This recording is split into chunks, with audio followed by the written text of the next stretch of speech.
reunidos em torno dos nossos pastores. Amados irmãos, salve Maria Imaculada. Bem-vindos a mais um Eclésia Santa, um programa que vai ao ar sempre às segundas-feiras, neste horário das 21 horas, onde meditamos sobre a Igreja, nossa Mãe, e sobre nós, os seus filhos. Nós iremos a ti, Igreja Santa, Senhor do Senhor. Glória a ti, Igreja Santa, mocidade dos cristãos, e meus filhos hoje e sempre, e vão todos como irmãos.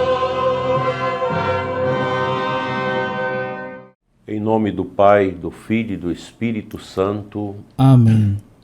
Que as almas dos fiéis defuntos, pela misericórdia de Deus, Descansem em paz. Amados irmãos do nosso programa Eclésia Santa, lamentavelmente nós não estamos ao vivo, em razão das múltiplas atividades, para não correr aquele risco de tentar fazer o Eclésia Santa de outro lugar onde as linhas de internet não prestam. Então, preferi deixar gravado e compartilhar com vocês. Mas, oportunamente, faremos ao vivo para estabelecermos o nosso costumeiro diálogo acerca das questões difíceis que nós precisamos interpelar dentro da nossa vida de igreja. Hoje, 15 de maio, é um dia que a gente recorda o aniversário de Dom José Chaves, o bispo que me levou para o seminário, que me ordenou diácono, padre bispo, que completa no dia de hoje 93 anos.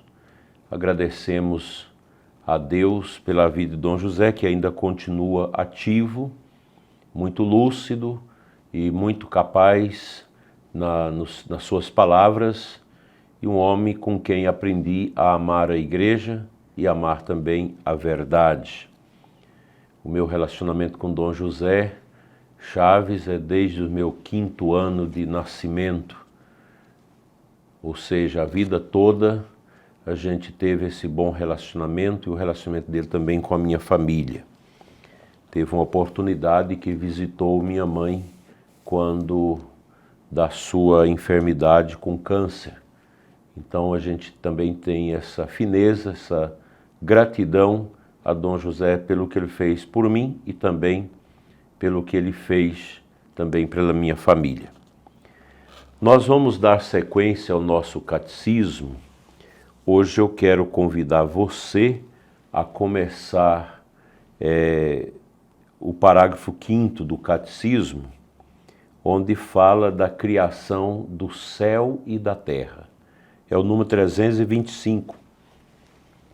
Nós vamos meditar sobre isso e, na sequência, o catecismo vai trazer para nós a criação das realidades invisíveis, os anjos, e depois o homem, que é uma parte muito importante, que o catecismo vai falar da criação, da nossa criação de pessoas humanas. Isso nos ajudará muito a compreender um pouco desse mistério que somos nós, obra da criação divina. Essa consciência acerca da criação divina, ela favorece muito a nossa espiritualidade, o nosso crescimento na mística e na comunhão com Deus. Nós somos obras das mãos divinas. Nós não somos obra do acaso, mas fomos criados por Deus. E quanto à criação dos anjos, é algo também maravilhoso, e aqui eu quero lembrar que nós temos em Anápolis o mosteiro dos Padres da Santa Cruz, onde eles cultivam devoção saudável, sadia, fiel aos santos anjos, tanto em Anápolis quanto em Guaratinguetá. Os padres da Ordem da Santa Cruz, são cônegos, eles são maravilhosos. O mosteiro de Anápolis, onde nós fazemos o nosso retiro do clero, um ambiente muito agradável, muito espiritual, os padres que dedicam realmente às sagradas confissões, celebram bem a liturgia, e cada vez mais a gente percebe que aumenta as pessoas que têm buscado esses mosteiros, aqui em Anápolis e também em Guaratinguetá, São Paulo, para aprimorar a sua devoção aos santos anjos, a sua consagração aos santos anjos, que é uma devoção que nos leva realmente a contemplar o mistério de Deus, pois os anjos são manifestações do próprio Deus. O símbolo dos apóstolos, ou seja, o creio, professa que Deus é o Criador do céu e da terra. Então, tudo que nós vemos, tudo que está ao alcance dos nossos sentidos, a obra da criação, tudo vem das mãos de Deus. Essa é a nossa fé, e é uma fé que não contrasta o bom senso e a lógica das coisas. Deus criou. Como a gente não precisa ter essas curiosidades? A Sagrada Escritura vai mostrando para nós aquela etapa dos dias da criação. São 7 dias, todo um sentido de plenitude, de eternidade, de grandeza de Deus, que ao olhar toda essa obra da criação, nós somos chamados à humildade. Essa é a verdade. Olhando o mistério da criação, nós somos chamados a contemplar com humildade a grandeza de Deus que se deixa contemplar na obra da sua criação. Nós mesmos, como pessoas, nós somos uma obra muito bela, muito completa da criação divina. O símbolo niceno-constantinopolitano explicita ainda mais do universo visível e invisível. Ou seja, a criação, ela é uma obra maravilhosa, onde Deus realiza a sua vontade através da criação das coisas visíveis e também das coisas invisíveis. Basta a gente pensar no amor.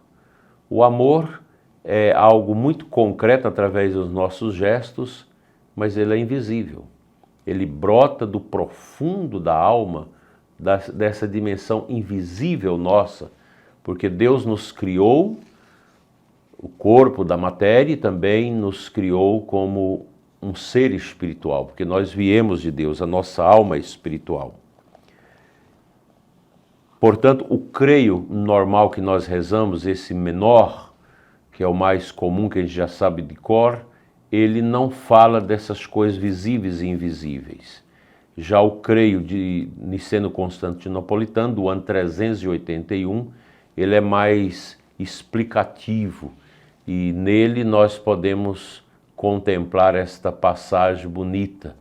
Eu creio que Deus criou também as coisas visíveis, que é todo o mundo, o fenômeno do mundo que está diante de nós, que os nossos sentidos conseguem captar e trazer para dentro da nossa intelectualidade, do nosso cérebro, para o nosso conhecimento, para todo esse processo gnosiológico do conhecimento, mas também Deus cria as realidades espirituais, as realidades invisíveis. Aqui é toda uma referência aos anjos, ao céu, às realidades que nós não vemos, porque elas são totalmente espirituais. Na Sagrada Escritura, a expressão céu e terra significa tudo aquilo que existe, a criação inteira. Toda a obra da criação, das coisas materiais e também das realidades imateriais. Todo o universo, todo o mundo criado, esse mundo que é vasto, que a ciência tenta vasculhar o mais profundo, o mais distante desta criação, mas não consegue. Nós não temos um conhecimento objetivo da grandeza que é o universo criado por Deus. Por que tudo isso? A gente também não tem uma resposta. Por que Deus criou tudo isso? Nós só sabemos que é por amor. Se tem vidas inteligentes em outros lugares, não sabemos. Mas se tiver, também isso não contrasta a dimensão da nossa fé. Até agora, nós não temos dados precisos que possam dizer, em algum lugar, na vastidão do cosmos, desse universo imenso, há pessoas inteligentes, há seres inteligentes, seres espirituais. Nós não sabemos. Nem sabemos se há vida fora da Terra. Pode que haja, pode que não haja. A gente não sabe. Deus nos dá a capacidade de conhecer a obra de suas mãos, mas é um conhecimento também limitado, pois nós estamos limitados, circunscritos dentro de uma realidade histórica, temporal, material, que dificulta a nossa capacidade de ir numa linha de conhecimento de realidades tão distantes.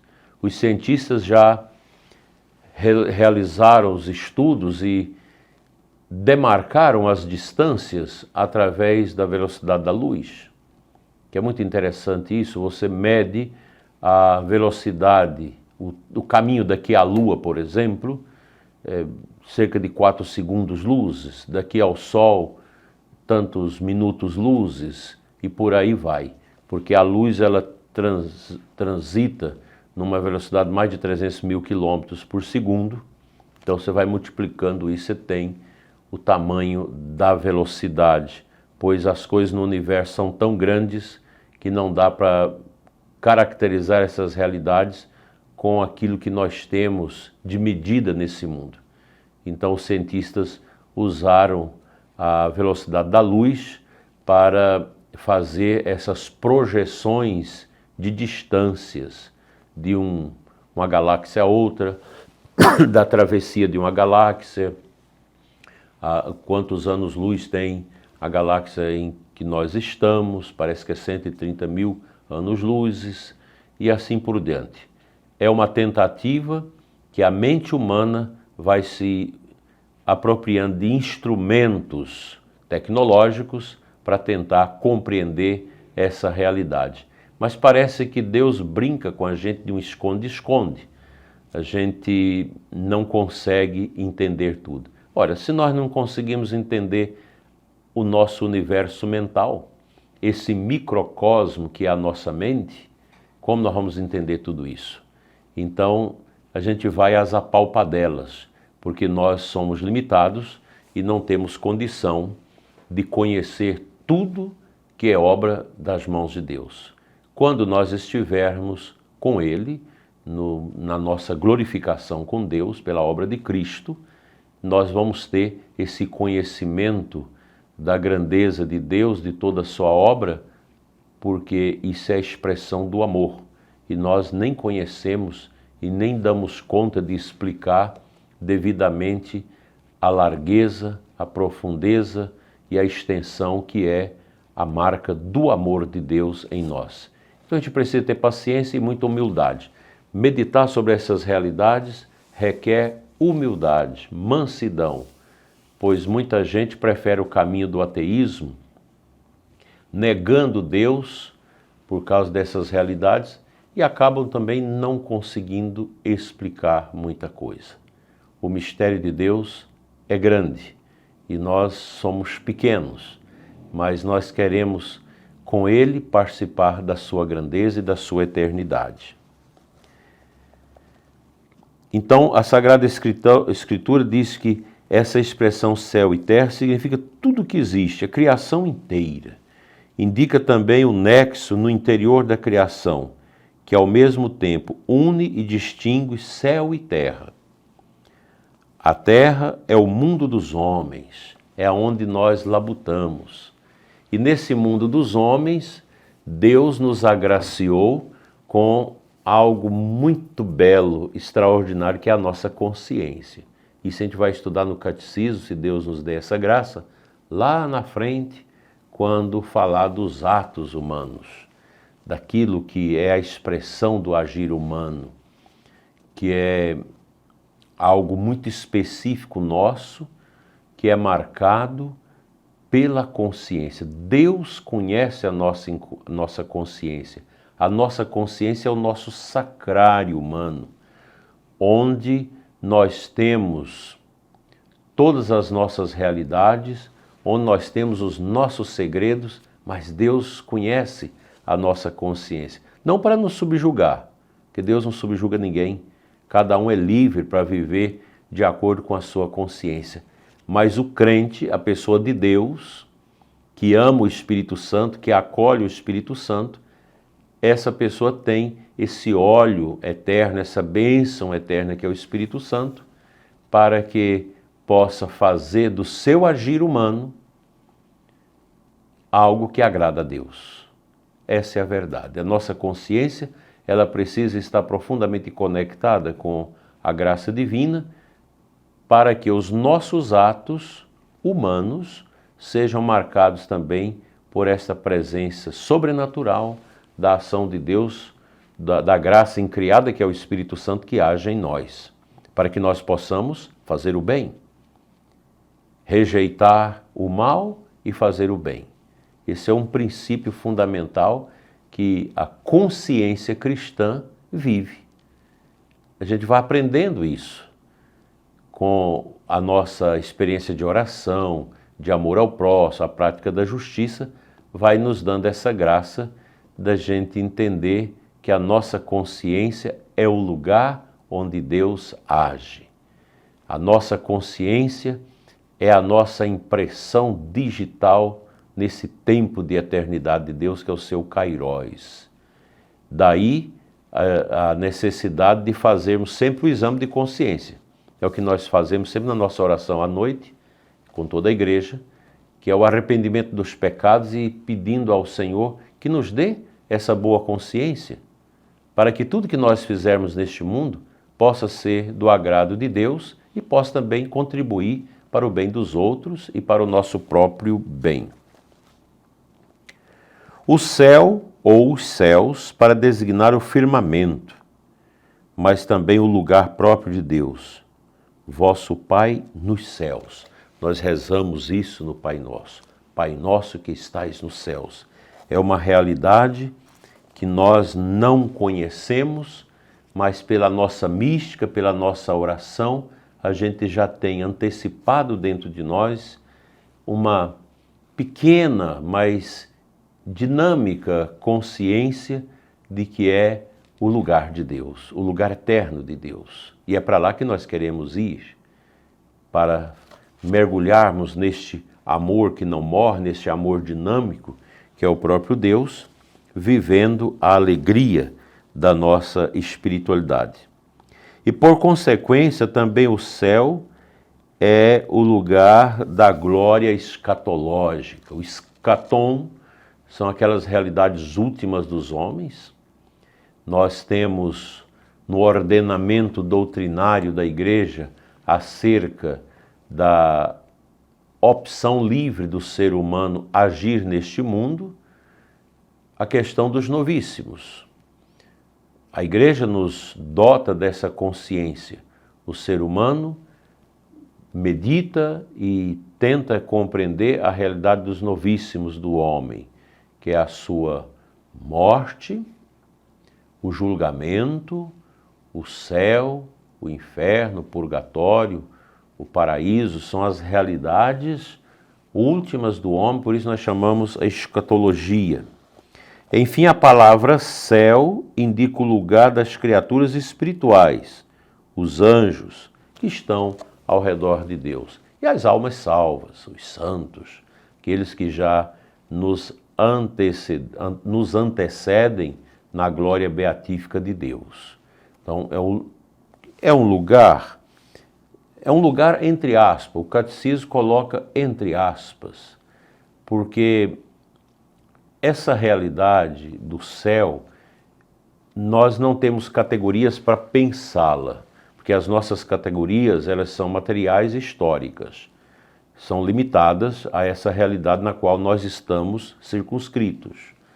Então, céu, inferno, purgatório, não são praticamente lugares, mas são estados, por assim dizer, numa linguagem que nos ajuda um pouquinho a mais a entender isso, porque nós não temos uma concepção, uma linguagem adequada para esmiuçar essas realidades. A gente vai pela fé, pela mística, por aquilo que nós recebemos na palavra de Deus, recebemos na tradição da igreja, no magistério da igreja, a gente projeta o nosso coração, nossa inteligência, nossa vida nessas realidades. Mas são realidades imensas que transcendem a nossa capacidade pequena e humana de viver esses bens materiais.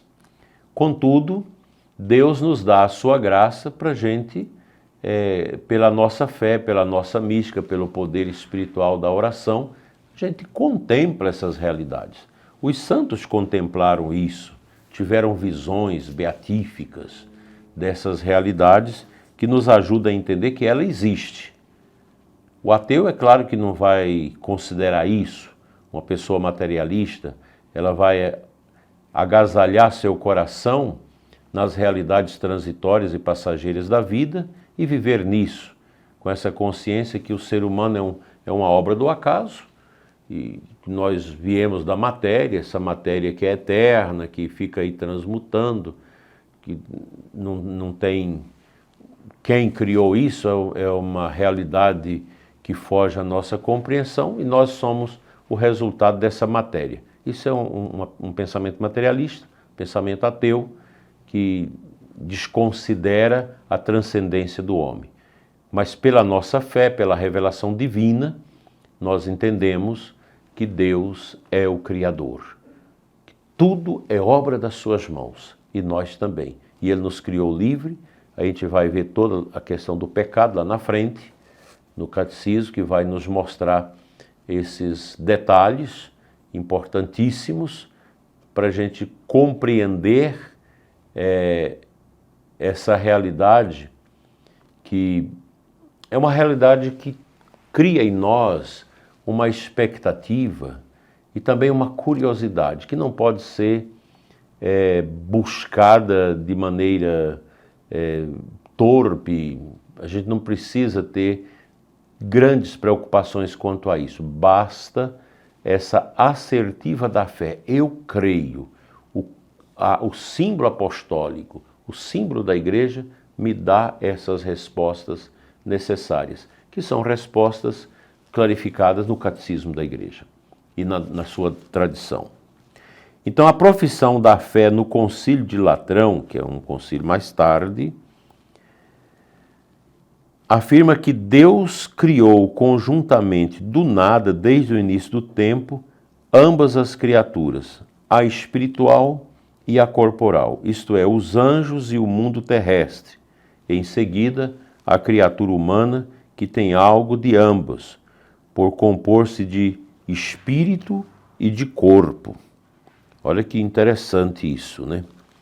Essas realidades que nós estamos nelas, que é a realidade do nosso corpo e a realidade espiritual. O ser humano é um todo. Nós não podemos repartir o ser humano, nós não podemos fazer um dualismo. Corpo e alma são realidades que se intercompenetram e nosso Senhor Jesus Cristo disse mais.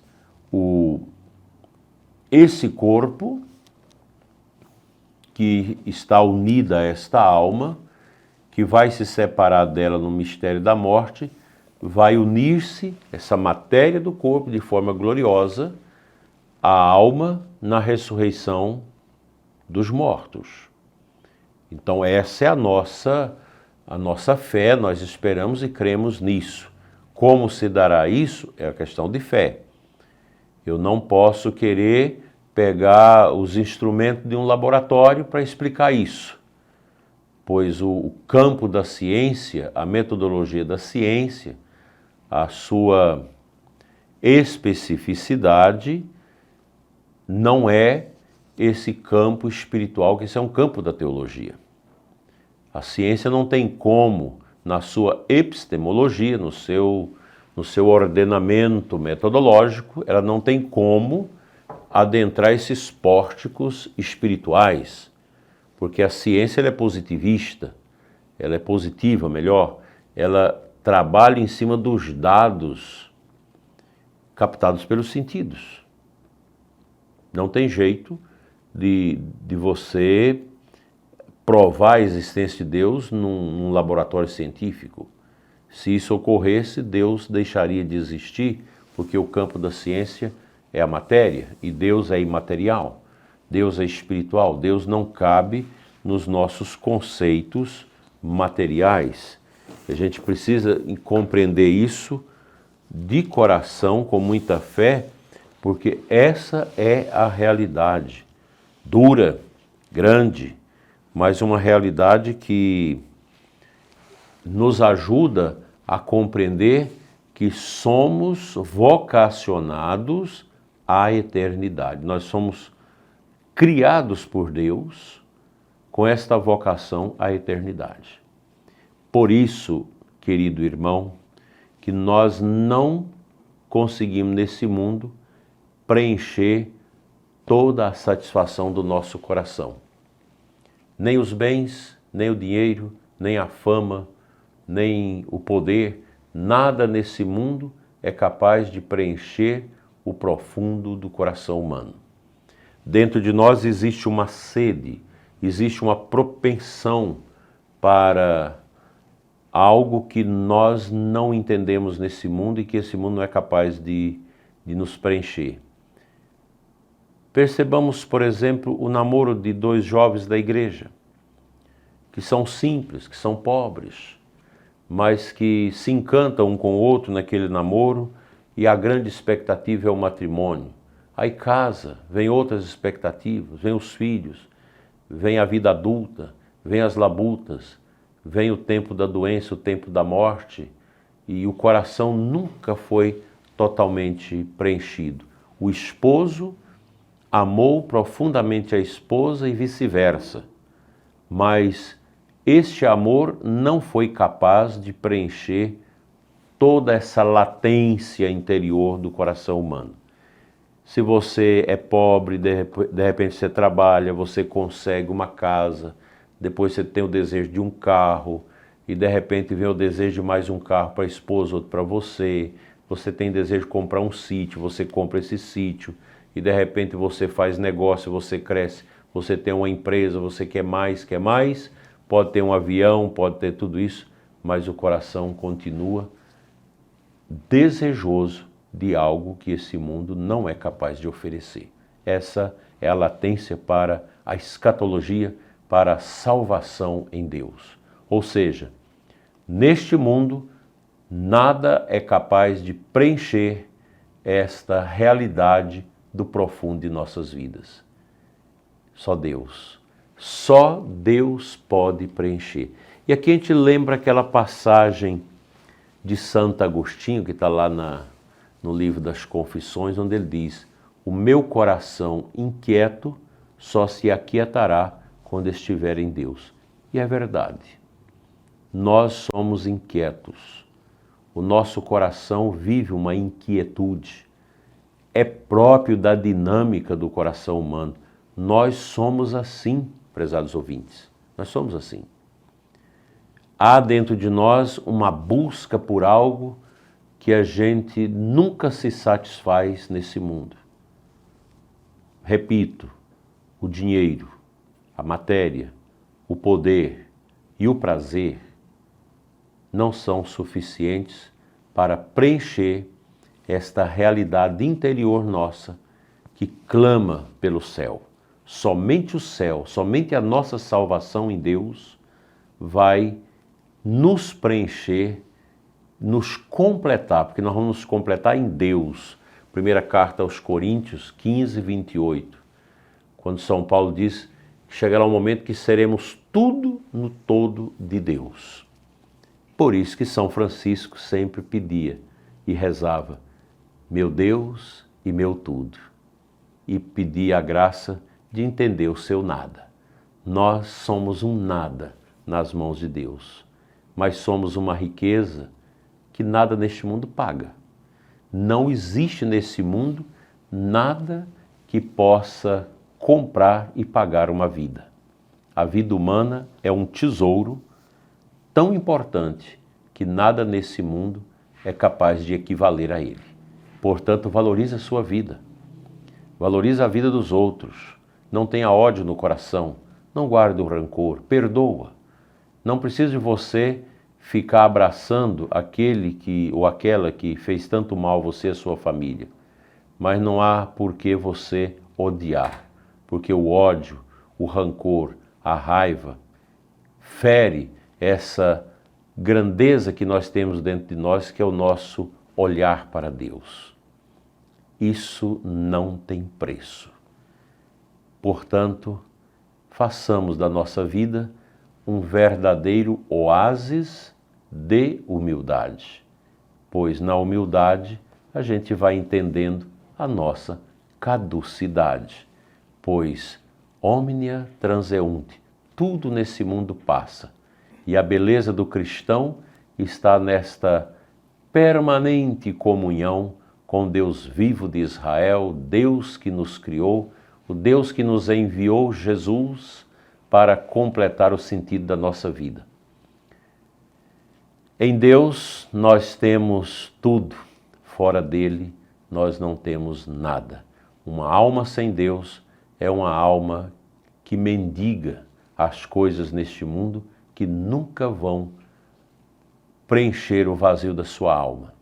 Vamos agasalhar a nossa vida na graça de Deus, pedindo sempre, Senhor, manda teu Espírito Santo sobre mim.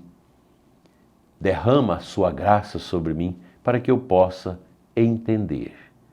Cristo olha por nós, para que nós possamos entender o mistério dele que nos criou também com o Pai e o Espírito, o mistério trinitário, o mistério da nossa vida e o mistério da criação que está aí, estampada diante dos nossos olhos. Com esta humilde meditação, espero que você possa sentir um desejo maior de louvar a Deus. E nós vamos fazê-lo agora com a oração das completas, pedindo a misericórdia e adorando a Deus que tudo fez, inclusive você e eu. Vinde, ó Deus, em meu auxílio, socorrei-me sem demora. Glória ao Pai, ao Filho e ao Espírito Santo, como era no princípio, agora e sempre. Amém. Aleluia. Vamos fazer o nosso exame de consciência, pedindo ao Senhor que a nossa mente seja purificada de todos os assombros e misérias pecaminosas. Senhor, tem de piedade de nós. Senhor, tem de piedade de nós. Cristo, tem de piedade de nós. Cristo, tem de piedade de nós. Senhor, tem de piedade de nós. Senhor, tem de piedade de nós. Deus Todo-Poderoso, tenha compaixão de nós, perdoe nossos pecados e nos conduz à vida eterna. Amém. Hino. Ó Jesus Redentor, do universo Senhor, Verbo eterno do Pai, luz da luz invisível, que dos vossos remidos vigilantes cuidais. Vós, artista do mundo e de todos os tempos, o sinal divisor. No silêncio da noite, renovai nosso corpo, que lutando cansou. Afastai o inimigo, vós que os fundos abismos destruís, ó Jesus. Não consigo o maligno seduzir os remidos pelo sangue da cruz. Quando o corpo cansado for de noite embalado pelo sono e a calma, de tal modo adormeça que ao dormir nossa carne não cochile nossa alma. Escutai-nos, ó Verbo, por quem Deus fez o mundo e o conduz e mantém. Com o Pai e o Espírito, vós reinais sobre os vivos, pelos séculos. Amém. O Salmo 85, a oração do pobre nas dificuldades. Aleluia, aleluia, aleluia. Inclinai ao Senhor vosso ouvido, escutai, pois sou pobre e infeliz. Protegei-me, que sou vosso amigo, e salvai vosso servo, meu Deus, que espere e confia em vós. Piedade de mim, ó Senhor, porque clamo por vós todo dia. Animai e alegrai vosso servo, pois a vós eu elevo a minha alma. Ó Senhor, vós sois bom e clemente, sois perdão para quem vos invoca. Escutai, ó Senhor, minha prece, o lamento da minha oração. No meu dia de angústia eu vos chamo, porque sei que me haveis de escutar. Não existe entre os deuses nenhum que convosco se possa igualar. Não existe outra obra no mundo comparável às vossas, Senhor. As nações que criastes virão adorar e louvar vosso nome. Sois tão grande e fazeis maravilhas, vós somente sois Deus e Senhor. Ensinai-me os vossos caminhos e na vossa verdade andarei. Meu coração orientai para vós, que respeite, Senhor, vosso nome. Dou-vos graças com toda a minha alma, sem cessar louvarei vosso nome. Vosso amor para mim foi imenso, retirai-me do abismo da morte. Contra mim se levantam soberbos e malvados me querem matar. Não vos levam em conta, Senhor. Vós, porém, sois clemente e fiel, sois amor, paciência e perdão. Tende pena e olhai para mim. Confirmai com vigor vosso servo, e vossa serva, o Filho, salvai. Concedei-me o sinal que me prove a verdade do vosso amor. O inimigo humilhado verá que me destes ajuda e consolo. Glória ao Pai, ao Filho e ao Espírito Santo, como era no princípio, agora e sempre. Amém. Aleluia, aleluia, aleluia. Leitura breve de 1 Tessalonicenses 5, versículos 9 a 10. Deus não nos destinou para a ira, mas para alcançarmos a salvação por meio de nosso Senhor Jesus Cristo. Ele morreu por nós para que, quer viajando nesta vida, quer adormecido na morte, alcancemos a vida junto dele.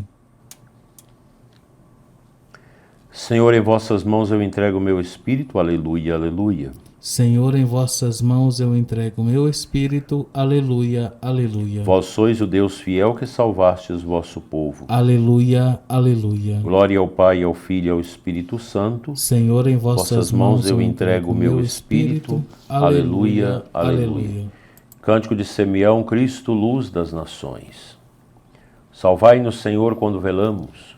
Guardai-nos também quando dormimos. Nossa mente vigie com o Cristo, nosso corpo repousa em sua paz. Aleluia.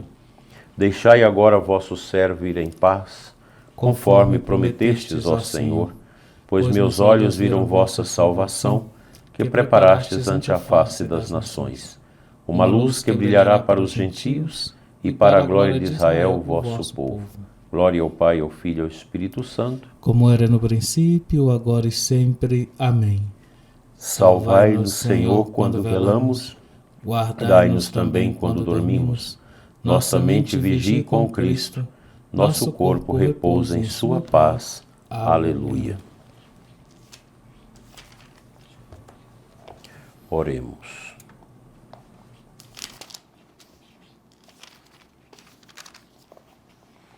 Concedei, Senhor, aos nossos corpos um sono restaurador e fazei germinar para a messe eterna as sementes do reino que hoje lançamos com nosso trabalho. Por Cristo nosso Senhor. Amém. Amém. O Senhor Todo-Poderoso nos conceda uma noite tranquila e no final da vida uma morte santa. Amém. Amém. Te convido a saudarmos Nossa Senhora. Rainha do céu, alegrai-vos. Aleluia. Pois o Senhor que mereceste trazer em vosso seio, aleluia, ressuscitou como disse. Aleluia. Rogai a Deus por nós. Aleluia. A minha gratidão a você, leigo, leiga, sacerdotes, diáconos, religiosos que participaram conosco desta meditação tão importante sobre a criação das coisas visíveis e invisíveis. Que o bom Deus te dê uma noite tranquila, um repouso santo.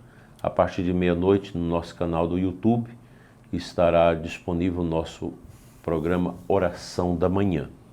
E amanhã à noite, às 21 horas, como em todos os dias da semana, você pode também rezar conosco a oração das completas, que é a oração de toda a igreja.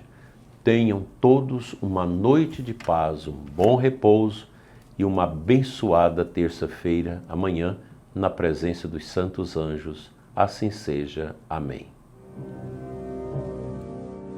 De nossas fazendas e nossas cidades, nós iremos a ti. De nossas montanhas e nossas baixadas, nós iremos a ti. De nossas cabanas e pobres favelas, nós iremos a ti. De nossas escolas e nosso trabalho, nós iremos a